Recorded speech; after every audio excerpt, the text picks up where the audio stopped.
So yun guys, good morning po sa ating lahat. So ngayon guys is meron tayong ayusing water pump.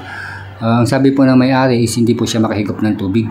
So ngayon guys, is-check po natin kung ano yung kanyang problema. Bakit hindi makahigop ng tubig itong ating water pump.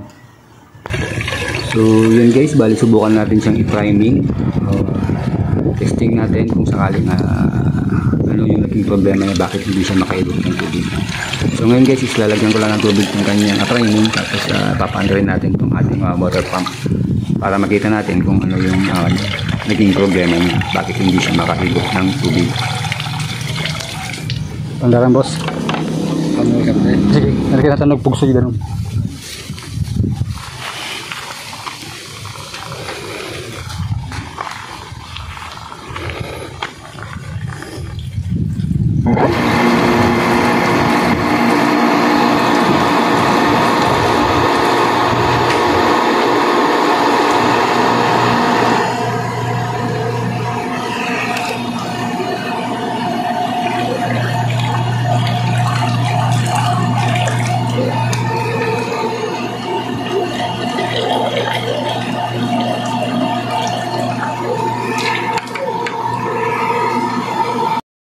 So yun guys, bali hinugot na natin itong kanyang foot valve. So chinek po natin, ito po yung may problema, kaya hindi po siya makahigop ng tubig. So ayan guys, inayos na natin. So ibabalik lang natin guys. Ganon din itong kanyang check valve, meron po siyang singaw. So inayos na rin natin. So guys, ayan, ibalik na natin lahat-lahat ng papunta doon sa balon. At yung nalagyan natin yung kanyang check valve. Tapos guys, ngayon is iti-testing na natin kung okay na po yung ating water pump. Ayan.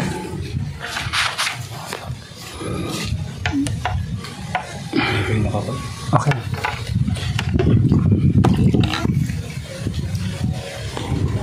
So ito guys, bali priming na tayo. Ayan. Pagkatapos nito guys, is iti-testing na natin kung okay na yung water pump natin.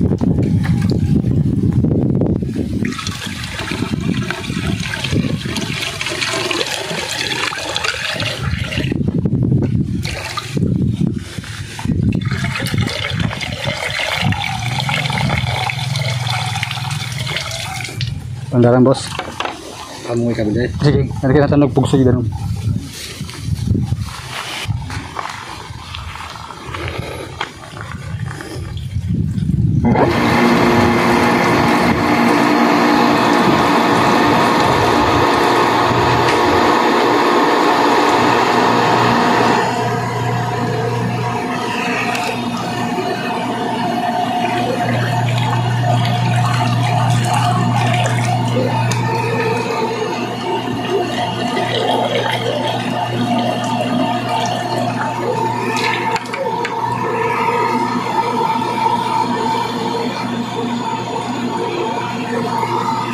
Tayo mon.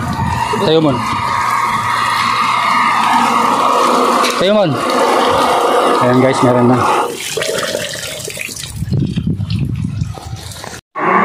So check natin yung prime. Ayan, may tubig na siya guys. Ayan. Lagyan lang natin yung tangke.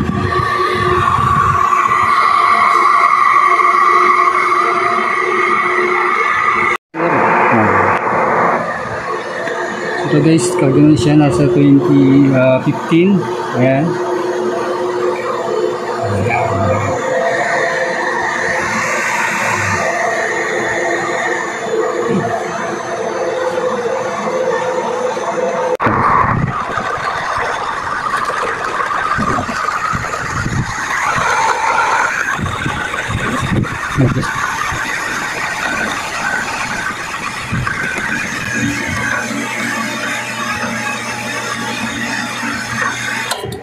Ayan, nasa 38 siya guys, PSI. So subukan natin siya kung ilan yung starting ng PSI niya.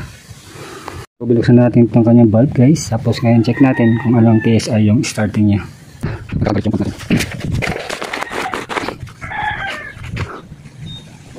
Parang boss, mata na pa, agad na.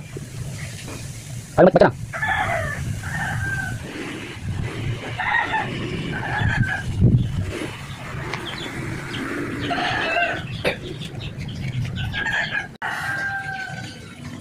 Tinan.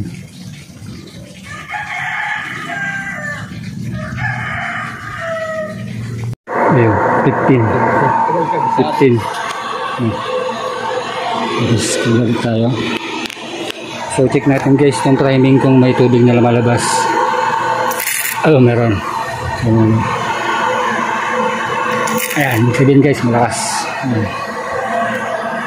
So ayos.